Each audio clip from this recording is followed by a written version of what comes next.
welcome to Capital TV News. I'm Miana Mashiri, and these are the stories making headlines. The Deputy President's case before the ICC and homosexuality are subjects President Uhuru Kenyatta was not eager to discuss ahead of US President Barack Obama's visit. President Kenyatta only addressed the subject of the ICC when pressed at a State House briefing on Tuesday and came to the defense of his deputy William Ruto. And as clergy and a section of politicians call on Obama to steer clear of gay rights on his visit to Kenya, President Kenyatta said they were bigger fish to fry. Thorny subjects aside, President Kenyatta says the choice of Kenya to host the first global entrepreneurship summit in Sub-Saharan Africa is an endorsement. He says it bears testimony to the positive impressions Kenyans have made on the global stage through innovation and their entrepreneurial spirit. The same spirit inspired young Kenyans who crafted the Ushahidi app. It also inspired Kennedy Odede, founder of Shofco and winner of the Forbes Top 30 Under 30 prize. And it is the very same resolve which drove people like Dr. Simon Gisharu, founder of Mount Kenya University, and Ernest & Young's Entrepreneur of the Year in 2014. He says Kenya has also positioned itself to reap big from the summit by connecting its innovators to investors and by showcasing Kenya's tourism potential. We have the opportunity to learn from the experience and expertise of some of the world's top business development experts and leaders, and to share with them our own achievements and success stories. Related to tourism, President Kenyatta on Tuesday became the patron of the Giants Club. The Anti-Poaching Club was founded by Evgeny Lebedev, owner of the UK newspapers The Independent and London Evening Standard.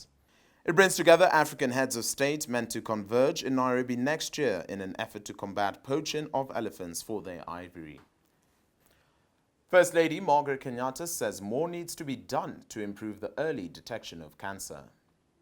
She says early detection is critical to cancer treatment and has therefore again encouraged regular screening. She made the call on the third and final day of the 9th Stop Cervical, Breast and Prostate Cancer in Africa conference held at the Kenyatta International Convention Center.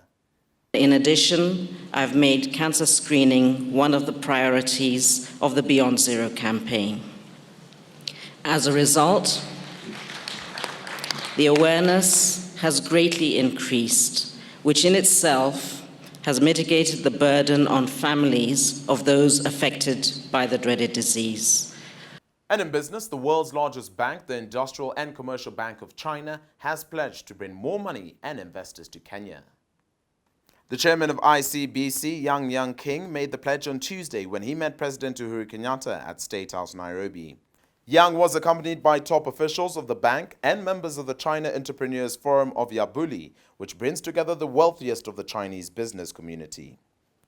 And finally, in sport, a British comedian on Monday interrupted a press conference by FIFA President Sepp Blatter, throwing paper money right in front of Blatter just before he spoke. The 79-year-old Blatter was about to give details of a special election for a new president when he was interrupted by Simon Brodkin, who was immediately taken away by security guards. The press conference was halted for a few minutes while the paper was cleaned up before Blatter returned and blamed the incident on a lack of education. On his way out, Brodkin, stage name Lee Nelson, threw another bundle of notes at a clearly shaken Blatter, saying, "Here you go, Sepp." After the stunt, Brodkin tweeted a photo of himself with a message, excited to be at FIFA meeting Sepp Blatter to secure the hashtag North Korea 2026 World Cup. And that's your Capital TV News. For more on these and other stories, subscribe to our YouTube channel at Capital FM Kenya. I've been your host, Miana Mashiri.